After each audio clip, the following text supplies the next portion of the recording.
Sa gitna na naglabas ang balita tungkol sa pangaharas ng mga Chinese sa West Philippine Sea at pagkakasangkot nila sa iba't ibang krimen, nakatanggap ako ng sunod-sunod na reklamo mula sa mga residente ng multinational village sa Parañaque City.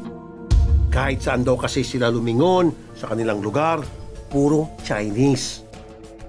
Hindi lang basta bisita, kundi may-ari pa raw ng mga bahay.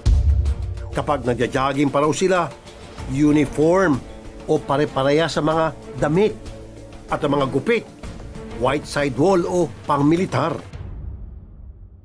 Walang kaso sa akin ng mga Chinese o kahit sinong dayuhan dito sa ating bansa, basta ang pakay ay turismo o maayos na negosyo. Ang problema, ang tunay nilang pakay sa pagbisita sa ating bansa. Paano po nakakapasok ang mga ito? Normally, Sen, pumapasok po itong mga to under a tourist visa. They come here with a valid visa po na kinuha na nila doon sa ating mga embassies or consulates abroad, which is under the Department of Foreign Affairs. They come here with a complete documentation as tourists, pero pagdating po dito, iba pala ang kanilang intensyon.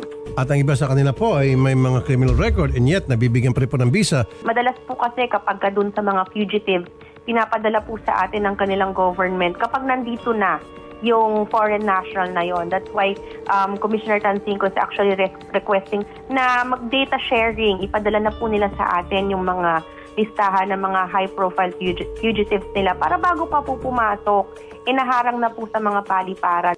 Nung araw ding yon, agad kong tinawagan ang Bureau of Immigration o BI, Presidential Anti-Organized Crime Task Force o PAOK-TF, at ang National Bureau of Investigation o NBI para ibato ang mga sumbong. Ang BI ang agad na tumugon.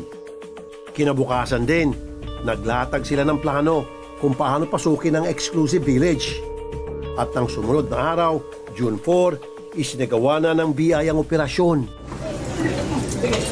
Pusasan nyo! Pusasan nyo! Pusasan nyo!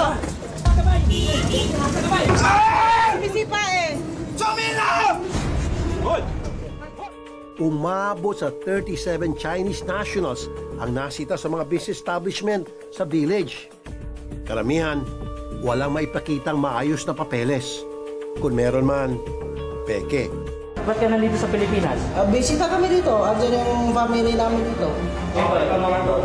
Bisita lang. Bisita rin? Oo. May mga passport mo sila? Wala.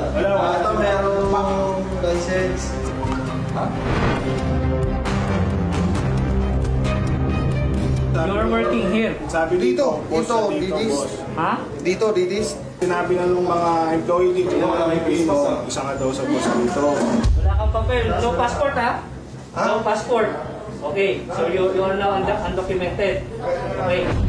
What's your purpose to doing that? Because we are immigration and this is the Philippines. This is not China. Now you have to go with us and follow our rules. Go! Now! You first. We're not hurting you. Sir pa capture sa camera. Relax. Nasa kustodiya na ng Immigration Headquarters ang nasabing mga Chinese. Pagtitiyak mismo ng ahensya, lahat ng mga ito ay madideport at mabablacklist. Wala nang pagkakataon na sila ay makakabalik pang muli. Nagpunta sila doon, nagtrabaho, ng retail, nagbebenta sa mga grocery, sa mga restaurant. Hindi po yan pinapayagan para sa mga foreign nationals. Kaya po sila inaresto. And eventually po, pag natapos po yung deportation case nila, they will be deported and blacklisted from the Philippines. So, ibig sabihin, hindi sila makakabalik dito? Tama po, Senator. Very good.